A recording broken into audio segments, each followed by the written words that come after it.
Welcome to Let's Talk About Leadership, Service, and Sisterhood. A podcast sponsored by California Rainbow. Founded in 1922, Rainbow is a premier service organization for young girls ages 8 to 21. In California, we have approximately 60 assemblies. These young leaders learn the importance of serving others and gaining lifelong sisterhoods. Learn more at go.ca-rainbow.org.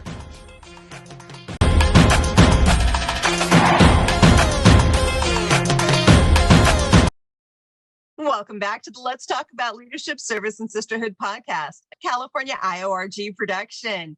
I am joined today by Debi Wells, who's the lead volunteer for the Build-A-Bear program at the Sacramento Shrine Hospital.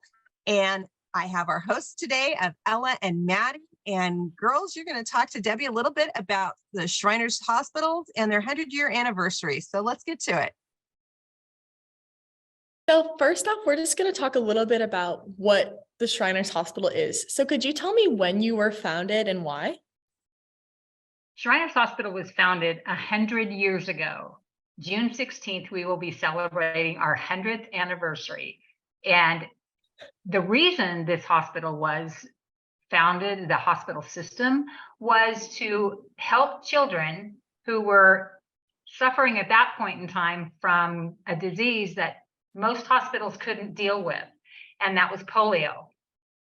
Since then, our hospital system covers so many different ailments and diseases and treatments that kids need from head to toe.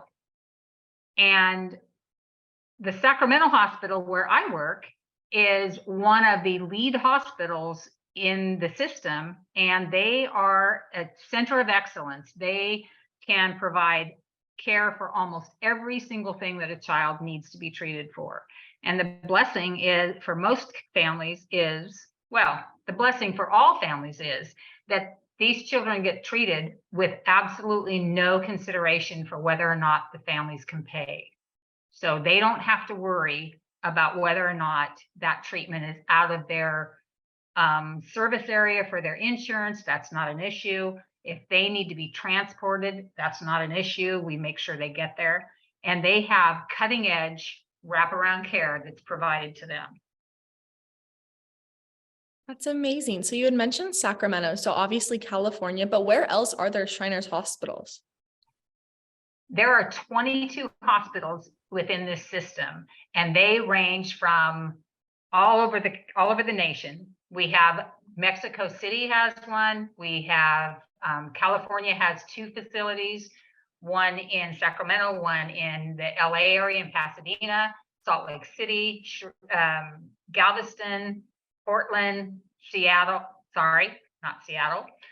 Spokane. We have hospitals all over, and some have specialties, some have a wide variety of what they can provide, and they're all connected. So a child can be seen here in California, and if there's a specialist somewhere else within the system, they can contact them and have them on board to be able to provide the care that they need and to consult with them, as well as, if necessary, transport them to another facility, especially when it comes to children who are burn victims or cleft palate, many different ailments that these children may have.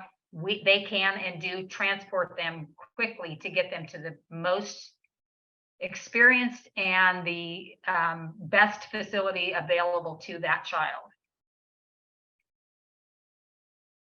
That's really something. I really like that. So earlier you were mentioning that families don't have to worry about whether or not they're actually able to afford it. So how is the Shriner Hospital funded? Shriners Hospital has an endowment, which is like donations that are made to them through families. When loved ones pass away, they provide this money for the hospital to continue care. They have corporate investments. People come and belong to corporations, and they make donations. It's a 501 corporation, so they do have a lot of people willing to and wanting to support the facilities so that all children are able to be treated that are there. There are a number of private donations as well as from companies. And in the aspect of my job, sending thank you letters out to the donors who have made contributions, they're as small as a few dollars up to hundreds of thousands of dollars that people donate in order to make sure that what is needed and what the children should have can be provided, and the parents don't have to worry about it at all. So obviously this is a very special hospital since so many people want to support it. What makes Shriners different? What sets you guys apart from the other organizations like this? One of the biggest things that sets Shriners Children's medical treatment apart is that they look at the whole child, they look at the whole family, and they do what is best for that child, and they make sure that the parents and the family members are up to date and understand everything that's happening. The children that are treated in our facility,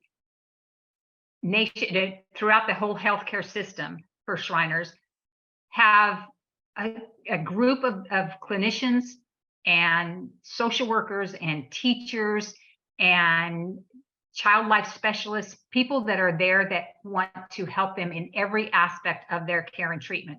There's a schoolhouse set up at our Sacramento hospital, so these kids never fall behind in their school.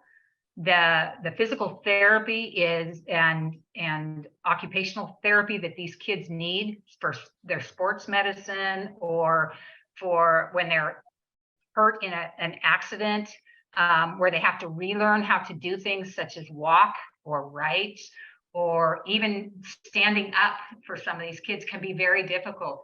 And everyone who's there, they put that child as the main focus of their job. They make sure that that child knows they are the most important thing to them that day. And whether they're there for an hour or whether they're there for as an inpatient for weeks or months, those kids know that they matter, and that's what every person is there for. And they have the ability to learn how to also cope once they go home, once they're not at the hospital. So they have staff there that are able to talk with them about their concerns. If they have any questions about how to do something once they get home, they're shown how to do it before they even leave the facility. So they don't have to worry, but they also know they've got that connection that they can contact them again. They can call and say, I need some help. Tell me how to do this, or I forgot. How do I do this? And they're always there and available to them. And the kids are actually known to the staff that are there. When they walk through the door, they remember their names. They know who they are, and they make sure they are made to feel welcome, whether they're coming to get a new cast or they're coming for x-rays. They know why they're there, and they know what they need to do. And they do the very best they can to make sure these children always have the treatment they need in a short amount of time, so they're not made to wait for a long time if there's any way possible. And they make sure they are made to feel like their progress, no matter how slow it may feel to the patient, but their progress is always celebrated, because every little bit of progress they make is going to help them in the long run and help them live a more full and happy life, so they can do whatever they want in it to the best of their ability. I'm so glad to hear that. I'm glad that children are able to go there and it actually feel like a safe place for them. I'm sure that makes going to the hospital way less scary for kids, because I know normally it can be really, really scary. I know in the past that Rainbow has done things for the Shriners Hospital. They've worked together, they've volunteered, and they've donated things to the Shriners Hospital. What's more about that? Some of the items that the girls within Rainbow have helped make or donate have been Tide blankets, or they've helped make pillowcases. We've had several groups throughout California Rainbow that have donated school supplies so that their schoolhouse always has what they need, arts and crafts supplies. And when possible, they've brought in books, and so their library is complete. So kids who want to and need to catch up on schoolwork, they can, but they also have a way to, sometimes reading is that escape, that way for them to just sit back and relax and think of somewhere else that they might want to go as they become older. But they also do wonderful things like they collect toys for the holidays for the children, that because we do have children that are there over the holidays, and it's a tough thing to not be at home. So they collect toys, and when their birthdays come, they also have a way to celebrate that birthday with this child and their family. We have activities that take place during the holidays, such as a Halloween themed, they'll do a Halloween costume giveaway for the children, and these kids will, the Rainbow Girls and other young people will make donations so that these kids have holiday themed items for Halloween, or they bring them in coloring pages sometimes, and color books that are holiday themed, so the kids have something that have that activity to do. And they come Christmas caroling at the facilities at a lot of them, which is amazing. We recently had a group come through the Sacramento hospital, and they sang Christmas carols in Spanish. So our Spanish speaking kids actually got to feel like they were part of it, even if they couldn't understand the English version of the Christmas carol. And some of these things have happened very recently, and because of COVID, some of them happened a while ago, but it doesn't mean it's anything less just because it happened a while ago. The kids that are there sometimes are coming back from the time they may start when they're young, an infant, and they may continue on until they age out of the system. So they get to know the people that are at that hospital, and they get to feel like that's almost a second home for some of them, because it's where they feel safe. It's where they know they're going to get great care. And the people have become like family to them. So it's really a wonderful experience to watch these children as they progress and grow. And even with the items that are volunteer. Sorry, that was me making a mistake. Items that are donated, these children are so thankful for every single thing they get, and they absolutely love the idea of kids anywhere within the United States. But I've experienced watching them as they see kids from California that come in and make a donation, or they send them cards at Valentine's Day or at Easter or at Halloween. It means a lot to them to know that someone is out there thinking of them and wanting to do something just for them, even though they don't know them. Yep. And it means a lot. It really does. And one of the nice, unique things about Shriners is that they do this for free for the kids. And girls, what have your assemblies done? I know you each belong to different assemblies. What are some of the things your assemblies have done? So as we're getting to the end of this. Sorry, I'll restart so there's no talking over each other. Okay. In my area, another assembly in my area, San Fernando Valley Assembly, and they have made blankets in the past for the Shriners Hospital. In my own assembly, we did a library themed event, and we decided that we wanted to make a difference with this event. Not only was it fun, but it was also an active service, and we collected books and stocked all the little libraries in our area, but we also took books to the Shriners Hospital because we know that not everyone sometimes wants to color. Sometimes a book is a way for people to escape. And I love that at that hospital, there's many different ways for the kids to just feel important, because while they're taking care of their physical health, they really need to take care of their mental health too, because that's what's really pushing them through this hard time. Absolutely. Maddie, did you have anything as we're getting toward the end here? My assembly has made tie blankets for them, and the girls find a lot of pride in doing so. They love doing it. They think it's a fun activity as well as a way to help out the people that even if they've never met them, they care about them. And Right. so making those blankets means so much to the girls of my assembly. It really does. And Ella, I know you've got to rush off on us because you've got something going on, but we can continue for a few more minutes. Um, I just wanted to, again, thank you, Debbie, for being here. I can vouch for the fact that my own daughter was a patient from the time she was 3 until now she's almost 20. So she's just now aging out. And the work that Shriners does is amazing. And the work that you girls do and young people like you can do for this hospital are also amazing. Debbie, is there somewhere where people can contact if they want to do some sort of volunteer work for the Shriners hospitals? There is. Shriners Children's in Northern California, in Sacramento, has a volunteer coordinator who actually puts together the jobs that are we need help with people who have offered to come into the hospital.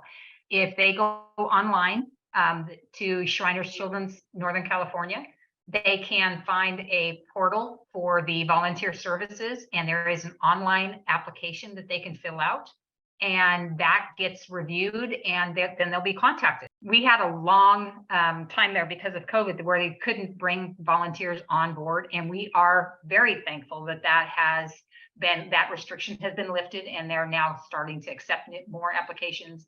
And then we'll be reviewing them and bringing people on board as they get approved to do so.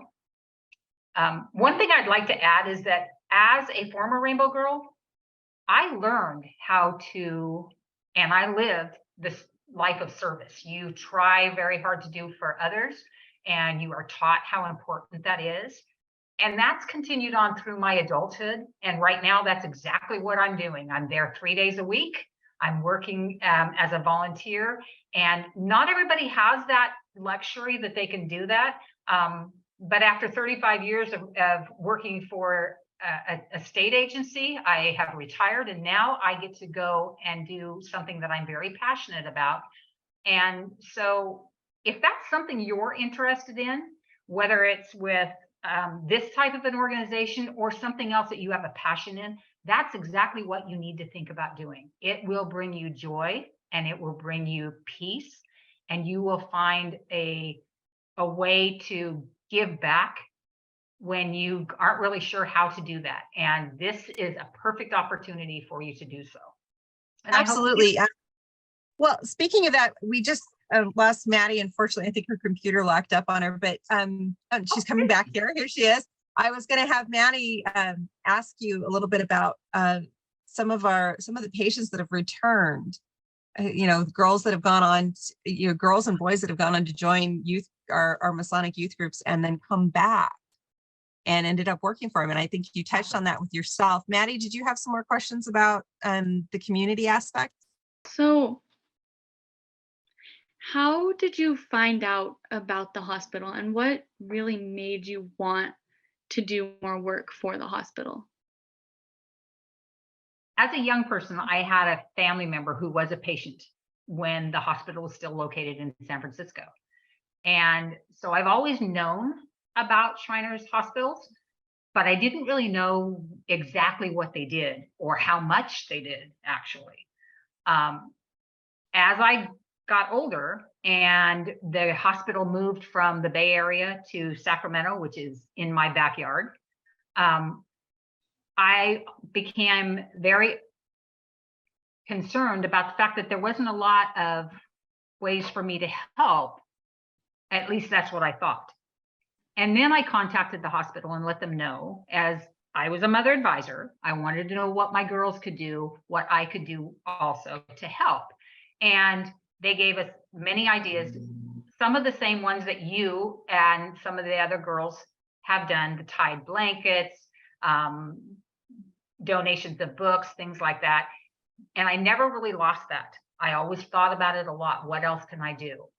And I became, after many years, When I retired, I had time on my hands, so I contacted them and said, this is something I would like to do.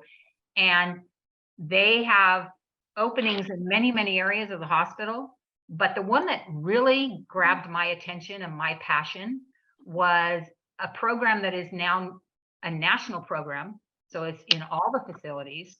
And it is a Build-A-Bear Buddy program. So people can, and corporations can make a donation so that Build-A-Bear creatures, any of them that they make, can be donated to a hospital or facility within Shriners Children's. And then what we do is, and this is what I do, then we have a schedule where the children get to pick the time and day they want to come up. It's something they have control over, which doesn't happen with a lot of the situations at the hospital. They're pretty much told when they need to be there.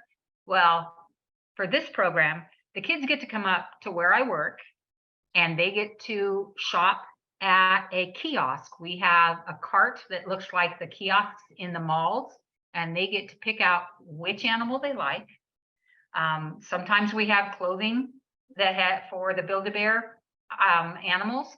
So, and we have a group of sewers that make receiving blankets for these animals also that are donated. So the kids get to come up on their schedule when they feel like they want to, and they get to pick out their own buddy that is theirs to keep forever and always. They get to pick clothes for it, and they get to pick a blanket. And this is something they have total control over. Even the parents, when they come up and say, oh, wouldn't you love to get? And they give me that look and they go, well, I kind of would rather have. And that's where I get to say, and that's your choice. And this is one of the things these kids really get to have a choice about, no matter what else is going on in their life or how busy they get. And as young people know, sometimes you don't get a lot of choices. So anytime I can give them that opportunity and help them find some happiness, I'm going to do it. And that's why I am so passionate about this. This is a program that Build-A-Bear is sponsoring. And so they are providing donations of these plush animals. So the kids get to do it, as well as other people who are making donations. Several of the Masonic affiliated groups are, and we've had private people who want to make a donation also. But the very first time you see a child walk up there and see 20 or 30 different stuffed animals and know they get to pick what they want, it is just amazing. Their eyes light up. They are so excited. And no matter what kind of day you're having, you cannot have a bad day after that. Everything just changes. It's just, and it's my passion. I love it. And I love to watch them and hear their stories about what they're going to name it. And they're bringing it with them every time they come back, or where they want to take it to. It's amazing to see them brighten and find some joy and see that there's hope for them to get to have the fun things. Take it to I heard recently that one of the kids wanted to take it to their brother's basketball game. And that's one of the things that happens at the hospital that helps bring these kids joy. There's many programs that they have, music therapy, pet therapy, art therapy. There's all kinds of things. But this one is kind of just for each one of these kids individually. They get to pick it. They get to have all the choice. And it definitely does make a difference, especially if they're scared, if they're getting ready for a procedure or they're going to have surgery. It's amazing to watch them take this stuffed animal, wrap it in their arms around it, and they just smile because they know that's their buddy. So how often do you see like parents or family members of past patients coming back to volunteer for the hospitals? Actually, there's a lot of past patient parents as well as past patients who come in and they volunteer. And I see some of them on, at least once or twice a week. And with my involvement with the Shrine, having been the first lady of the Sacramento Ben Ali Temple, I know people from all over the United States who have been in that situation, and they still come in and do everything they can to help these kids out. Aw, that's so sweet. You really have to like take time to appreciate the people who are willing to help out. Well, thank you. There are people that put a lot of time and effort into helping these kids, but they don't see it as work.